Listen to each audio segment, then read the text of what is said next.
কুল্লু নাফসিন যায়িকাতুল মাউত, সমস্ত আত্মা, সমস্ত প্রাণ আল্লাহ তাআলা বলেন মৃত্যুর স্বাদ গ্রহণ করুন, মৃত্যুর স্বাদ গ্রহণ।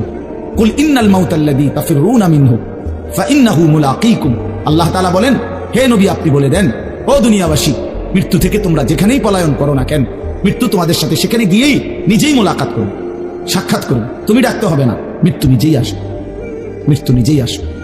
আইনামা তাকুনু ইউদরিকুমুল মাউতু ওয়ালাউ কুনতুম ফি বুরুজিন মুশাইয়াদা, আল্লাহ বলে তুমি যদি এমন একটা বিল্ডিং বানাও, ঘর বানাও, যে ঘরটা অনেক উঁচা, যে ঘরটার উপর দিয়া কেউ ভিতরে ঢুকতে পারবে না, যে ঘরটার মধ্যে একটা ছিদ্র নাই, একদম আটকানো, তো এরকম একটা ছিদ্রবিহীন সুউচ্চ ঘরও যদি তুমি বানিয়ে তার ভেতরেও তুমি আশ্রয় নাও, তো ইউদরিকুমুল মাউতু, মৃত্যু তোমার সেখানেই পৌঁছবে, তোমার সেখানেই পৌঁছবে।